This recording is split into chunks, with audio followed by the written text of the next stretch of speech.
Hello hi అండి, అందరికీ నమస్తే. వెల్కమ్ టు మై ఛానల్ అమ్మా కిచెన్. ఈరోజు నేను మన కిచెన్లో స్పాంజీ మార్బల్ కేక్ చేస్తున్నానండి. పిల్లల కోసమని ఏ విధంగా చేశానో మీరు చూసేయండి. ముందుగా దీనికోసం ఒక కేక్ బౌల్ తీసుకొని అందులో కొద్దిగా ఆయిల్ అప్లై చేసుకోవాలి. కొద్దిగా మైదా పిండి వేసుకొని మొత్తం ఈ బౌల్ మొత్తం అప్లై చేసుకోవాలండి. దీన్ని పక్కన పెట్టేసుకున్నాను. ఒక గిన్నె తీసుకొని దాని మీద జల్లెడ పెట్టుకున్నాను. అందులో 1 కప్పు మైదా వేసుకొని జల్లించుకోవాలి.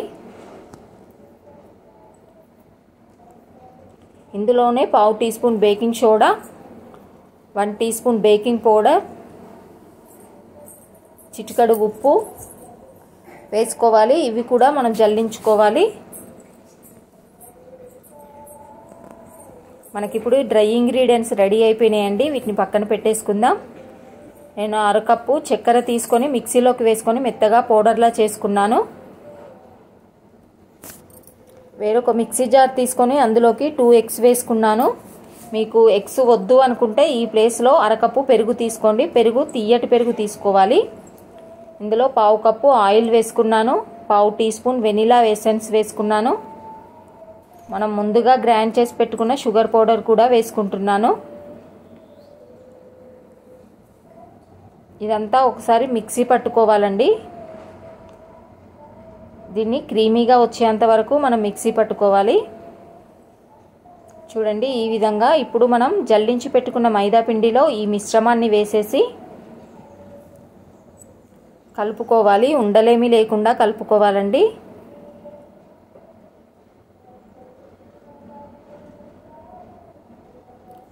ఇప్పుడు ఈ బ్యాటర్ నాకు కొంచెం గట్టిగా ఉంది. ఇందులో నేను 2 టేబుల్ స్పూన్ల మిల్క్ వేసుకొని కలుపుకుంటున్నాను. ఇది స్మూత్గా వచ్చేంత వరకు మనం కలుపుకోవాలండి. ఈ కేక్ బ్యాటర్ని ఒకే డైరెక్షన్లో కలుపుకోవాలి.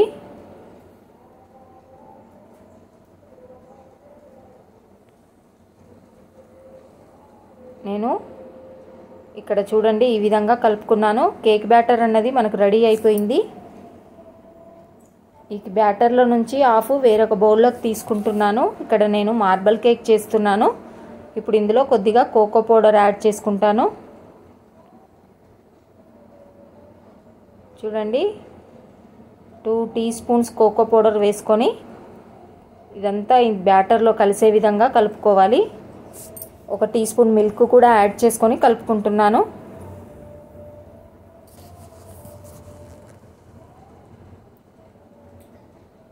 చూడండి ఈ విధంగా కలుపుకోవాలి. మనకి కేక్ బ్యాటర్ అన్నది రెడీ అయిపోయింది. ఇప్పుడు కేక్ బౌల్ తీసుకొని ఇందులోకి ఈ బ్యాటర్ని వేసుకుందాం.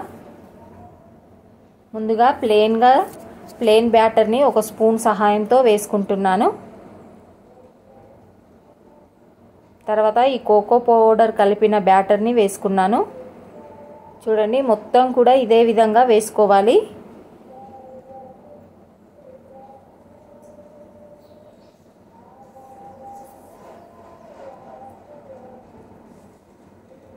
కేక్ బ్యాటర్ మొత్తం కూడా ఇదే విధంగా వేసుకోవాలండి. నేను ఈ కేక్ని కడాయిలో చేస్తున్నానండి. ఓవెన్ లేకుండా మనం ఈ కేక్ చేసుకోవచ్చు. కుక్కర్లో కూడా చేసుకోవచ్చు అండి కేక్ని. చూడండి ఈ విధంగా కావాలంటే ఈ విధంగానే మనం బేక్ చేసేసుకోవచ్చు ఈ కేక్ని. నేను వీడియోలో చూపిస్తున్న విధంగా ఒక టీత్ పిన్ తీసుకొని ఈ విధంగా డిజైన్గా గీతలు పెడుతున్నానండి. చూడండి ఇప్పుడు రెడీ అయిపోయింది. స్టవ్ ఆన్ చేసుకొని ఒక కడాయి పెట్టుకొని అడుగున ఏదన్నా ఒక స్టాండ్ పెట్టుకొని దీన్ని ఒక 5 నుంచి 7 నిమిషాలు హీట్ చేసుకోవాలి. చూడండి హీట్ అయిపోయింది. ఇప్పుడు ఇందులోకి కేక్ బౌల్ని పెట్టేసుకొని ఇది మనకి 35-40 మినిట్స్ పడుతుందండి. స్టవ్ని మీడియంలో పెట్టుకొని బేక్ చేసుకోవాలి. చూడండి ఒక 35 మినిట్స్ తర్వాత నేను ఒక్కసారి ఓపెన్ చేసి చూస్తున్నాను. కొద్దిగా అక్కడక్కడ మెత్తగా తాకుతుంది.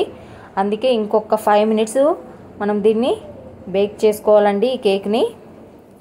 5 మినిట్స్ తర్వాత చూడండి కేక్ అన్నది రెడీ అయిపోయింది. మనకి లోని వరకు మనకి బేక్ అయిందో లేదో ఈ విధంగా ఒక టీత్ పిన్ని కుచ్చి చూడండి పిండేమీ రాకుంటే మనకి కేక్ అన్నది రెడీ అయిపోయినట్టే. ఈ కేక్ని కంప్లీట్గా చల్లగా అయినాక మాత్రమే ఈ కేక్ బౌల్లో నుంచి మనం బయటికి తీసుకోవాలండి, లేకుంటే ఇది ముక్కలుగా అయిపోతుంది కేక్ అన్నది.